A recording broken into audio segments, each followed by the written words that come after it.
सभी लोगों को नमस्कार और नव वर्ष की हार्दिक शुभकामनाएं, ढेर सारी मंगल कामनाएं।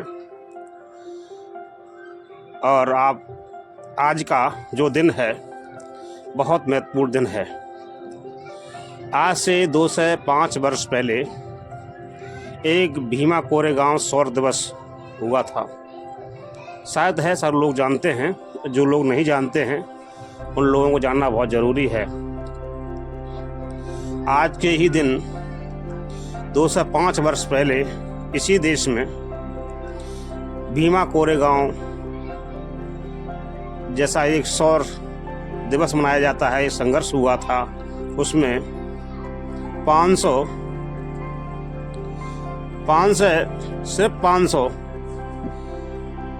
सैनिकों ने इकट्ठे होकर और 28,000 पेशवाओं को खिलाफ जंग थी।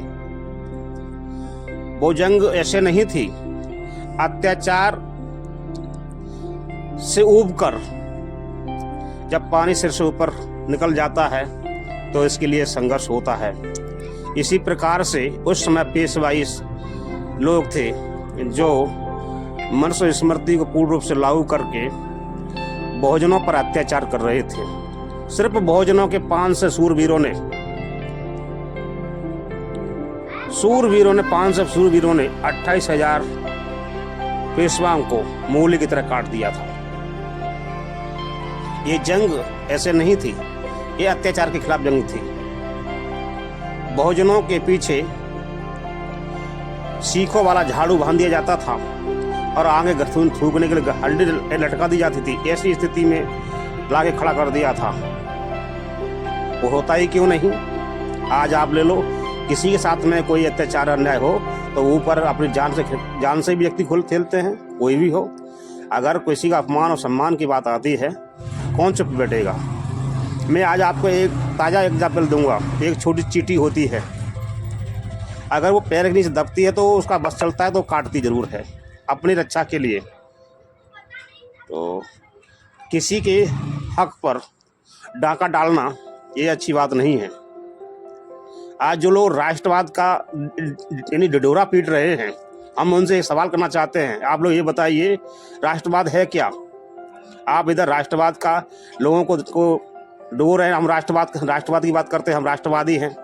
इधर आप राष्ट्र की संपत्ति को इन निजी हाथों में दे रहे हैं। और तो ये क्या किस बात का राष्ट्रवाद है?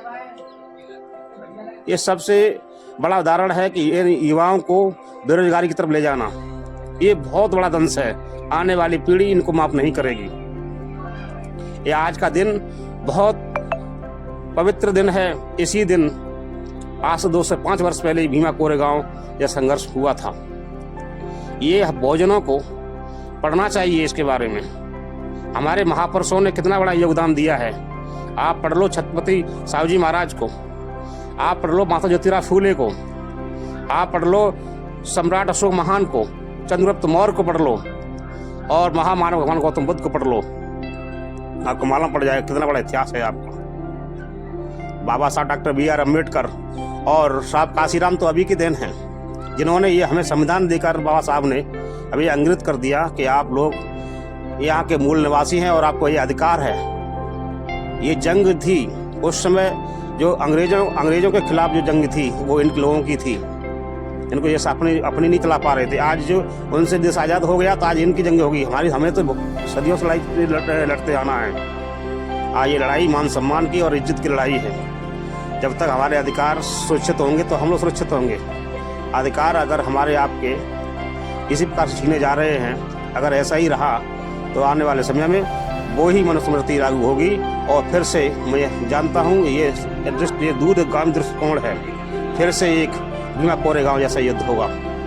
इसकी कोई संभावना ही बनती जा रही है।